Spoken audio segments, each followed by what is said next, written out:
Steeler Nation, and welcome to your Steeler Nation podcast, part of the DK Pittsburgh Sports Podcast Network, and sponsored by Total Sports Enterprises. I'm your host, G Stryker, and we have great news today because JuJu is back. He is back at practice. He is probably the last person I thought the Steelers were going to activate from IR to be practice eligible. He has to be rostered in the next 3 weeks or he's lost for the season. Obviously, the Steelers have to keep winning, but let's talk about JuJu being back in general. Deontay Johnson was interviewed today. He said he's always been there in the meetings with the team, but today on the field, he looked really smooth in and out of his routes. He has great hands, of course. He's a natural pass catcher. And the good thing, it is a shoulder injury. So he's probably still has been able to keep up on his cardio, still been able to work out his legs, still can get in and out of breaks, no problem. It's just working on blocking, utilizing that shoulder for taking hits and for dishing out hits as well. But for one thing, for what I've seen from JuJu Smith-Schuster, number one, he loves Ben. He came back to this team specifically, took a pay cut to not play for the Ravens and MVP Lamar Jackson, took a pay cut not to play for the Pat Mahomes MVP quarterback down there in Kansas City, just to come back and play with his boy, Big Ben.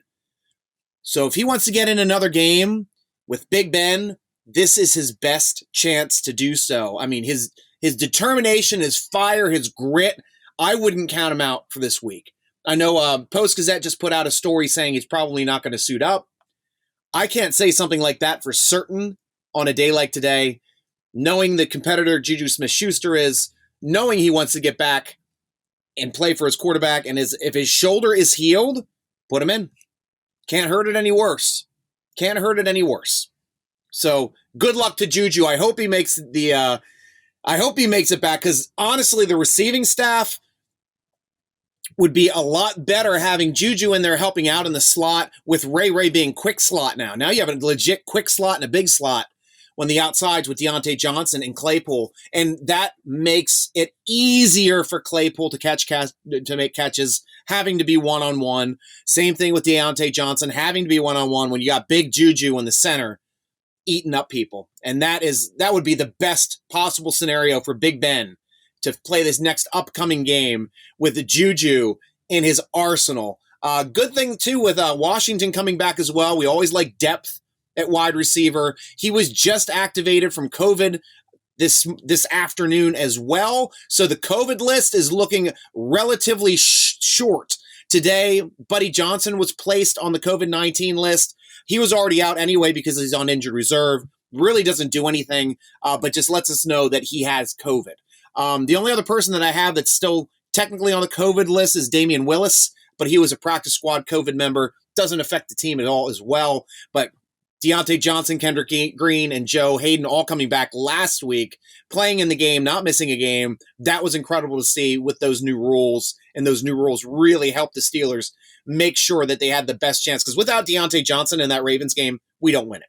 There's no chance we win that game. He is our number one receiver, and it's not even close. He's getting all the touches, all the targets. He's the one getting open the most. He's the one making the tough catches down the field, getting us touchdowns, getting us first downs. That is the way you win games. And the rest of the stable right here, it looks like, for the injury report, as we sit after knowing the practice status after Thursday night's report that came out, Najee Harris had not practiced his first two practices, Wednesday and Thursday. Still not counting him out yet, but I think he has to practice in some capacity on Friday to be able to play.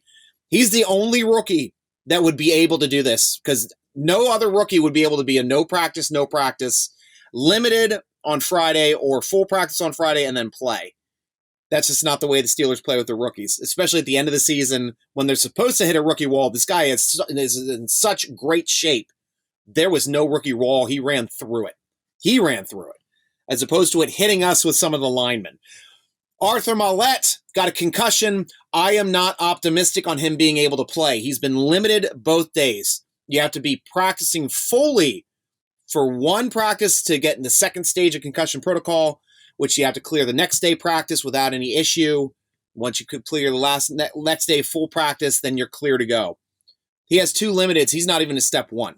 So started practicing, reset. Started practicing, reset. So he's good enough to go, not good enough to finish. I don't think it looks well for him being able to play, especially since he has to stick his head down and make those tough tackles out of that slot, because he's our run slot nickel player. So hopefully he gets better soon, but I am not optimistic on him being able to play. Trey Turner jumped up on the list on Thursday, practiced fully on Wednesday. I'm thinking it's just a vet day off. The guy's been in the league forever. We know he can play right guard at a Pro Bowl level. I think the Steelers gave him a vet day because it's probably bugging him a little bit. Comes back, he'll practice in any capacity on Friday. He will be playing. Roethlisberger, of course, is coming back. There is no way he wasn't going to play in this game. He's in no matter how he practices the rest of the time. And Dan Moore coming back, missing the game last week off of the injury with the ankle. He's practiced fully for Wednesday and Thursday, looking good for him starting at left tackle, which is good because he's a much better option than Haig over at left tackle for the Steelers, especially going up against that Kansas City defense and Melvin Ingram.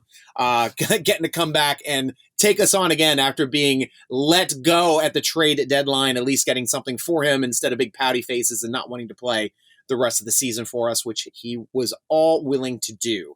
Guys, we're in the playoffs. How crazy was it just 3 weeks ago, losing to Minnesota? There's no way the Steelers are going to make the playoffs.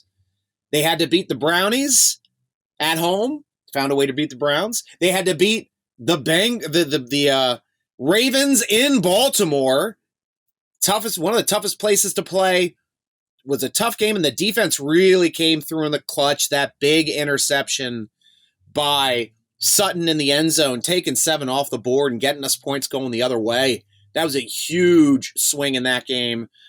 You had TJ Watt breaking the record for sacks in an NFL season and doing it in 15 games, not 16 games like Strahan did, though technically he kind of did it in 14 games because he missed the second half of the Raiders game and that other game later in the season when he cracked his ribs.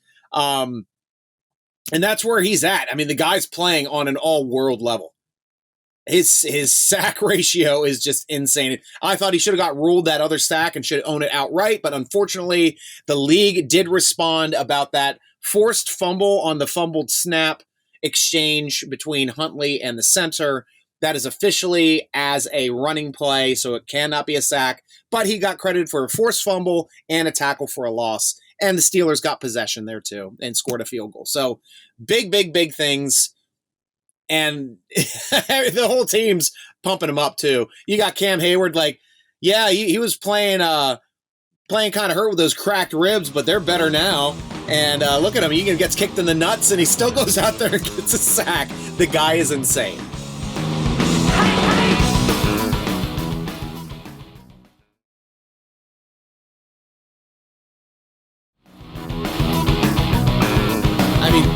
The Watts are on another planet. The way these guys compete, the way they compete while they're still injured. JJ Watt, I'm in Phoenix currently. That's why I've got the towel behind me, sitting in Phoenix. JJ Watt just returned to practice for a guy that should also be out. But these guys are competitors. They will try to find a way to get on the field and help their team in any way, shape, or form that they can. And these guys at 50%, 60% are better than the rest of the league at 100%. They really are. Those Watt brothers are game changers. So that'll be an interesting matchup with them and the Rams in LA this weekend as well. But Steelers are going to be in Kansas City. It's going to be a tough matchup. I know I'll discuss that a little bit later on. The last things that I just wanted to touch base on, at least from a perspective of how they're doing moving the football. Ben Roethlisberger had a much better game against the Ravens than he did against the Browns. Only sacked once. Had a touchdown, 244 yards, and threw close to 68%, which is above his 50% and or 54%, right around 140 yards the previous game with a touchdown. He has to be better. Ben has to be better. Ben, it's up to him, especially if Najee isn't playing. This is going to be Ben's game.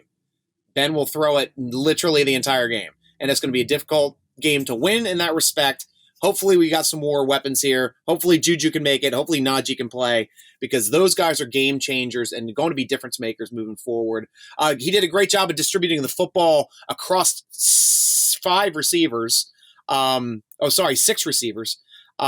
everybody had at least 4 catches. Najee and Ray had 4, with Zach as well. Zach's really turning into a decent option with his blocking ability, being the best blocking tight end on the team, now getting worked in the system almost like a Bruner-esque or a Jesse James type option. Love it, because he's a big body dude. So I love Ben having another option down the field with those big hands and that big body, a little bit bigger than Pat Freiermuth, who had 6 catches, and Deontay leading the team with 7. Chase had 5. They distributed pretty well across the board. Didn't know he was going to, at least. It was great too seeing Terrell Edmonds. I mean, he had a great game. I always give him a hard time. I really do.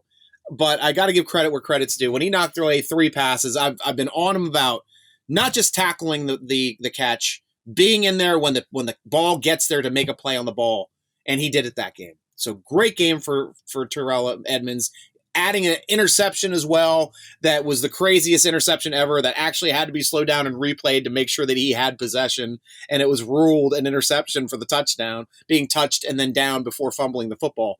So crazy aspect on that as well, but I'm glad he got credited with the interception. He needs to make splash plays for us.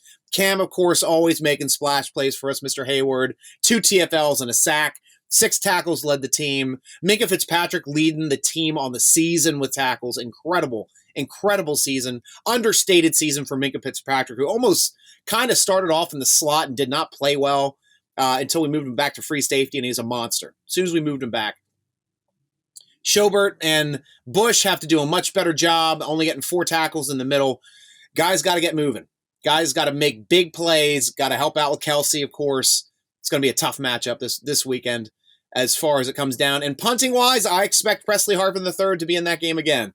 I know people were really upset with the way he punted in that game, but Koch on the other side of the field is an all-world punter. He's a former Pro Bowler. He punted just as badly in those conditions as Presley Harvin III. So I'm giving him a pass on this game. At least he's not kicking the ground first before he hits the football like Mitch Berger did in the playoffs, which we still won a Super Bowl with Mitch Berger as our punter. If we can do that, we can do it with Presley Harvin, guys. He's not going to lose a game for us. And even if he has a short punt, it's a good thing the defense went out there and got the job done in that situation to make sure that short punt didn't kill us. Now, Steeler Nation, this is my favorite part of the show, where we take questions from Steeler Nation. Go on over to SteelerNation.com to the football forum and sign up for a free account. We ask every week in a thread, what questions do you have for the podcast? And these questions come directly from our Steeler Nation members over at SteelerNation.com in the football forum. Come on over there. I post as Cope. We look forward to the great football discussion over there with us. Black and Gold Bleeder first on the board. For reference sake, in the upcoming draft, what would our pick number have been had we not come out victorious against the Ravens? If we would have lost to the Ravens, we would have obviously been picking behind the Ravens, still ahead of the Browns. I counted it out, and with that extra tie, anybody else with 8 wins is picking ahead of us, because that tie gives the Steelers a better record than anyone else with 8 wins. Technically, the Steelers had 8.5 wins. So there's 13 other teams with 8 wins or less. The Steelers would be picking 14th. Now, if they lost to both Cleveland and Baltimore in the past 2 weeks, they would have picked 11th. We had that worked out a few weeks before because we were talking about it. But if they lose in the playoffs, they're the lowest record team left in the playoffs. They would most likely be picking 19th. As long as no other 8-win teams that are in the playoffs lose, which I don't think there's any other 8-win teams. I think they're all 9 or higher. So that would give the Steelers the last one in for being in the playoffs, because everybody else that had 8 wins just did not make the playoffs.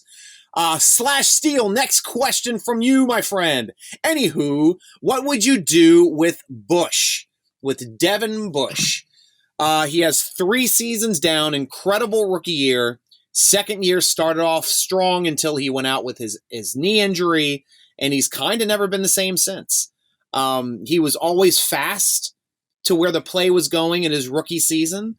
I don't know if it's that he's not trying to get to the hole as quickly, but if he's getting blocked, he's getting eaten up. He's not shedding blocks well. And the Steelers aren't doing him any real favors for not having a good nose tackle option as well to help him out, to keep him clean. Obviously, Adams is doing his best job that he can and is helping, but Tyson Alu was a much better player in front of him, and he would have had a much better season with Tyson healthy in front of him, to tell you the truth. But what do I do for next year? No fifth-year option. That we have to make that decision anyway at the start of free agency, going into his 4th season. Are you going to put him on his 5th-year option? I say no. He has to show me first that he can play before I give him another contract. And in that situation, maybe you franchise him or find a way to just sign him after next season if you like him that much. What is your beer of choice on Sunday? Sadly, I have given up drinking in the new year, and my beer of choice will then be birch beer, because I do like root beer. I like sarsaparilla, but birch beer just has that little extra bite and tang. Always go for birch beer. If I can find a clear birch, that's always my favorite. What positions needs upgrading the most in the off season? A lot of people point to offensive line. Obviously, maybe help at center, guard, tackle. Can't go wrong there, especially with a redeveloped and revamped running game. Inside linebacker is a popular choice as well. Finding some way to help out Schobert and Bush, always a win. But for me, the Steelers' defense operates better with a playmaking, strong safety. We didn't get that out of Edmonds in his career. I'm fine if he walks, or if he comes back and signs at a lower, which he may. I'm fine with that too, but I'm not throwing the Brinks truck out for him, and I look to draft a strong safety, especially if you have a good one dropping in the first round. A lot of people aren't looking to draft strong safeties in the first round. That would be big. That's like what the Steelers did when Polamalu dropped, but they went up to switch with Kansas City. Got a team we're playing this week. When they traded Kansas City, Kansas City got themselves a great running back in Larry Johnson. Steelers got themselves a Hall of Fame safety moving up to get Polamalu, and that trade worked out very well for both teams because Johnson was a heck of a running back and Pro Bowler there for quite some time before his career started on the downward slide. Slash Steel, again, what gets the Steelers a win on Sunday night? Number one, most important, Slash, it's no turnovers. Steelers can't turn the ball over. Ben, you got to be smart with that football. No fumbles on the ground. All the receivers got to know that. Najee doesn't fumble. I'm not worried about Najee, but with his hurt elbow or hurt forearm, not sure on how that's going to play out with him carrying the rock. If he gets hit maybe in that elbow, he might have a chance of fumbling. But we cannot do that to have a chance in that game. Locking down Kelsey as well. You got to find a way to bracket him, whether you're doing it with a nickel corner and an inside linebacker, or bring down a safety to help. Got to do something. That guy is going to kill us if we can't find a way to limit his effectiveness. And Steelers did a fairly good job of limiting Andrews in the previous game, and he is their number one receiver. Flat out. Just broke all of the Ravens' records for most receptions in a season and for most yardage in a season. Wasn't a wide receiver. They can't pick wide receivers, but that tight end, he got it. Set the records, both records now, and just over 1,200 yards. The Steelers seem to have a 1,200-yard receiver every season. Deontay Johnson, every season. But congratulations to the Ravens for getting their first 1,200-yard receiver. Andrews is a good player. Last question from Slash Steel. Does Loudermilk remind you of a young Hayward? Ever think of interviewing him? I would love to interview Loudermilk. Absolutely. I love the young guys. Love getting to know them and watching their careers and rooting for them. I also do see some similarities to Hayward. He's built kind of the same way. He's very athletic. He has a high floor. This guy he's a 6th rounder. He's already gotten some starts on this team. So I am 100% into this guy. I think he can be a starter in this league. And especially with who knows if Tuitt's ever going to play again. I don't know. It's been way too quiet for me to even consider him being on the roster next year. This has just been an odd situation, but we'll have to find out here in the offseason because he's not returning, especially with the Steelers making the playoffs. I thought there's a better chance of Tuitt returning to practice today than JuJu Smith-Schuster, but fortunately we got JuJu back. Looking forward to seeing him, and hopefully he can get out on the field because that would be a big play, and that would be a big proponent of helping out this offense move the football and score touchdowns. MTC, how about them dogs? Are you talking about my UMBC Retrievers? Because every time I hear how about them dogs, that's what we always did for our UMBC cheers. You guys may know UMBC as the only 16 seed in the NCAA tournament to ever upset a 1 seed. That's my dogs, and that's the team that I was actually at that game when it occurred, the single greatest sporting event I've ever been to in my life. But I'm sure you mean the UGA. Congratulations to the University of Georgia. Always the bridesmaid, never the bride. Today, they got the nuptials. So congratulations. Georgia fans be happy. Hines Ward, former Georgia quarterback. I know he's happy about his Bulldogs down there in the Southeast. And they're going to have a good team for years to come. And now that they've shown that they can get over that Alabama hump, they can keep winning. They can keep winning. So I'm glad to see that. Good for their program. Good for the Bulldogs. And I'm sure you're happy as well. So congratulations to you too, MTC.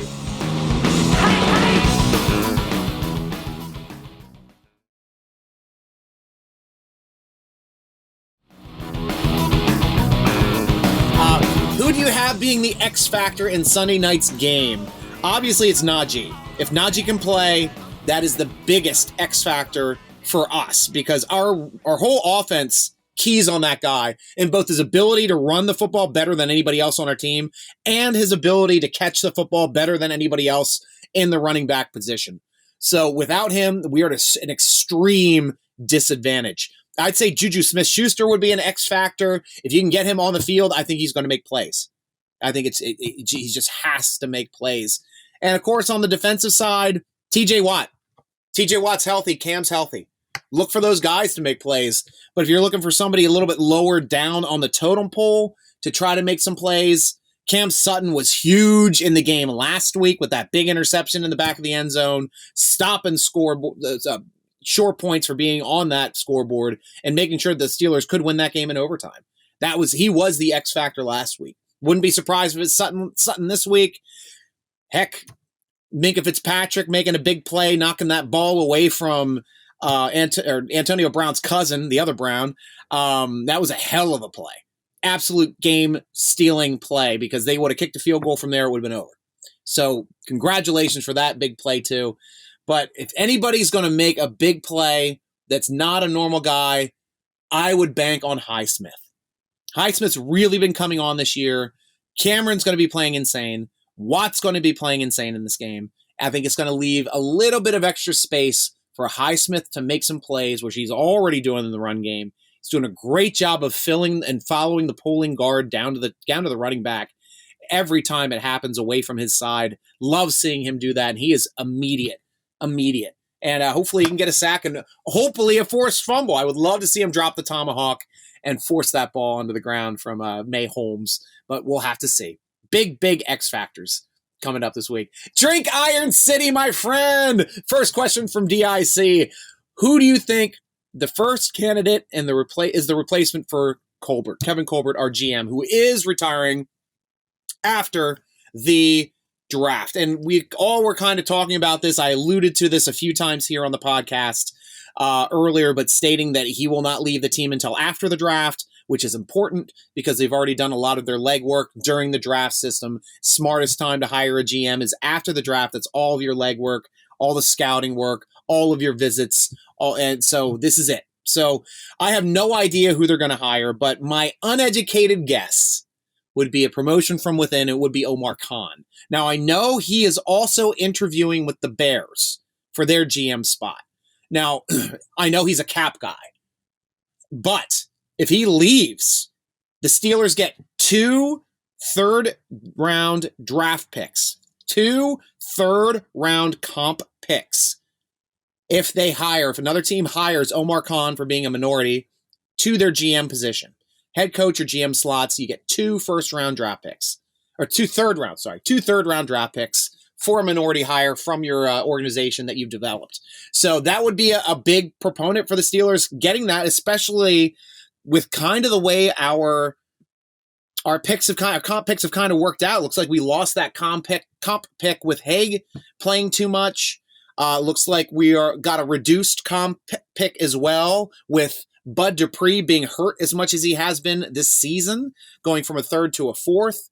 So getting 2 extra thirds would be a big deal for this rebuilding team, and being able to trade comp picks as being part of your draft day moves and scenarios would make some interesting situations for the Steelers to wheel and deal, and have some extra picks there to hopefully grab some guys that they really want in this draft early, often, and guys that can be very productive. Excellent draft last season. We had a lot of productive players from that draft, and looking forward to that continuing. Second question, has Loudermilk proven his worth? I think he's been very solid and will improve during the offseason. Possible starter soon? Yeah, I alluded to that earlier too, DIC. Yes, he's had a fantastic rookie season. Could be a starter in this league. He has a really high floor. He's very athletic, much more athletic than I thought you'd get out of a player taken that late in the draft, 5'6". Heck of a player, and it's a steal. Us moving back into that round was a steal to grab Loudermilk, because he looks starter capable. Number 3 from Drake Iron City. What is the status of Alu? Is he healing, rehabbing? Has he been on the sidelines for any games? So yes, he's been on the sidelines for games. I've been talking with a couple of the writers over here at Steeler Nation who thought that, hey, he's probably going to be coming back. He's probably going to be playing. And I was telling them, I'm like, guys, ankle reconstruction surgery is 6 to 9 month rehab. But they're like, well, he's jumping around on the sidelines. He's moving around good. I'm like, still, I don't know the exact ankle reconstruction he's gotten, but normally it's 6 to 9 months. So I would be really surprised. Obviously, he was not activated this week. He's not playing this week. So, and even if he's activated in the next week or two, I just don't see him playing. I don't see him playing at all the rest of this year. And if he does, he would not be at 100%, because he's missed almost an entire season on an injured ankle that was reconstructed.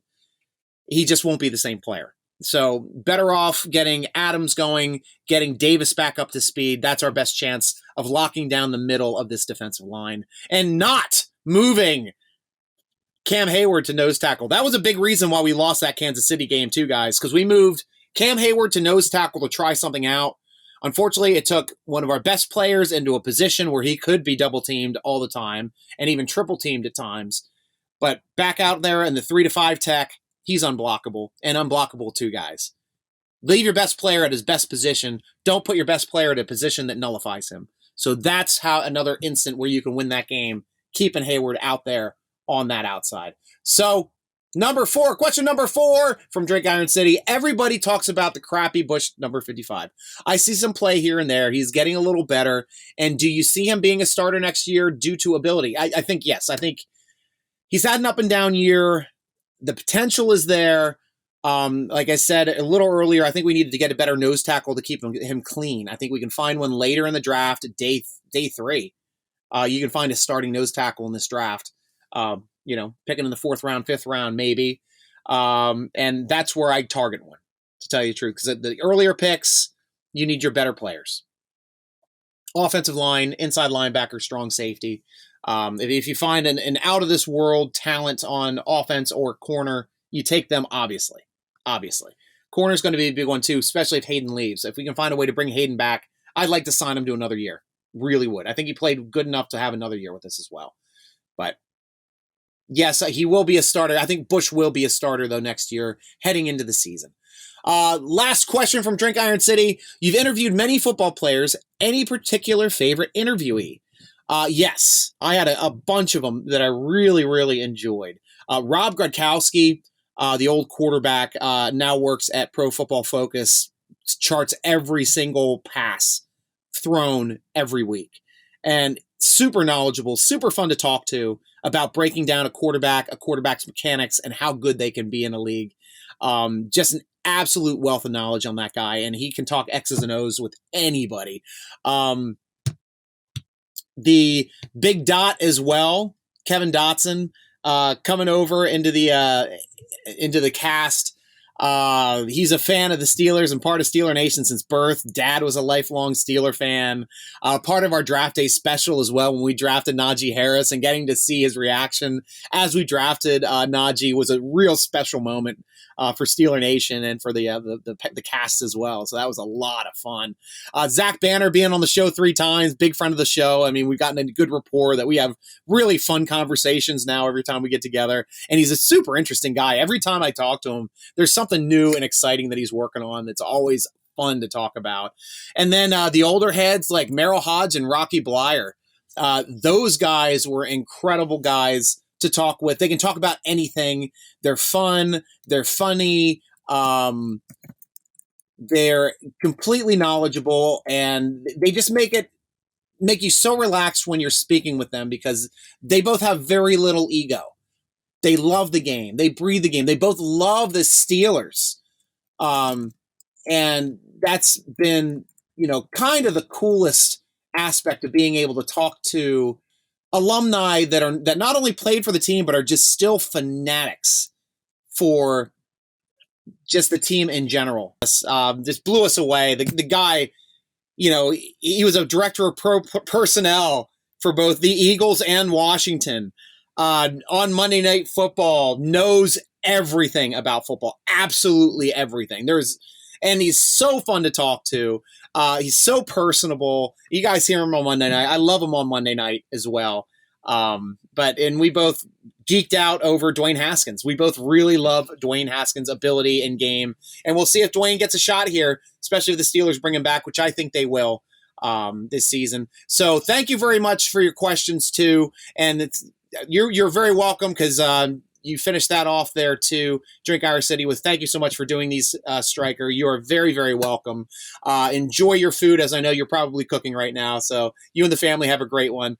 And hopefully enjoy this game and this win coming up this week. I'd love to see them. It seems like Kansas City is so overconfident this week. It's just one of those. It feels like the Steelers teams that were always overconfident with a double-digit lead, double-digit point spread going in and playing in the playoffs, like when we played San Diego in '94. That's kind of what it feels like. Kansas City's like, oh, we got this. We were in the Super Bowl last few years. It's easy stuff, easy peasy, no problem. Look out. Steelers are hungry. They know how to win as a 6th seed. They can hopefully find out how to win as a 7th seed. So we'll find out about that this upcoming weekend. Guys, go over to visit our sponsor at tseshop.com. Excellent signed merchandise over there for all the Pittsburgh sports teams, not just the Steelers, but you got some Penguin stuff. You got some Pirate stuff over there as well.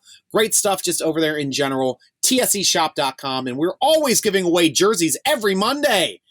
We're giving away a new jersey. This week was Minka Fitzpatrick Color Rush signed jersey. We gave it away on Wednesday to a lucky fan. Every week, Monday, we will be doing it again. So make sure you jump over there, tseshop.com. Follow them on Twitter, Total Sports Enterprises on Twitter. They are a blast to follow. They're always giving away free stuff, especially during games. Make sure you check out great Pittsburgh sport content over at our parent company, DK Pittsburgh Sports.com. Excellent articles, excellent casts by everybody over there as well. Love the daily shots over there by DK for Steelers, Pirates, and Penguins. All of the teams get their own daily shot. So they're always a great listen as well. If you want to keep up and keep listening to the most up-to-date news, DK will always deliver it over at dkpittsburghsports.com. Make sure you come on over to Pittsburgh to SteelerNation.com for our great Steeler-oriented articles, great commentary, analysis, inside information, video breakdowns, and of course, our lovely podcasts and vidcasts by me, SteelerNation.com. Tweet us at SteelerNation. Instagram us at SteelerNation.com. Follow Steeler Nation Podcast on Twitter at _SM Podcast or Instagram, Steeler Nation Podcast. Or follow me, Steeler Nation Stryker, at SN Stryker on Twitter and Instagram. Thank you for joining us for the Steeler Nation Podcast, sponsored by Total Sports Enterprises, part of the DK Pittsburgh Sports Podcast Network. I am your host, G Stryker, rooting along with you as always. Go Steelers!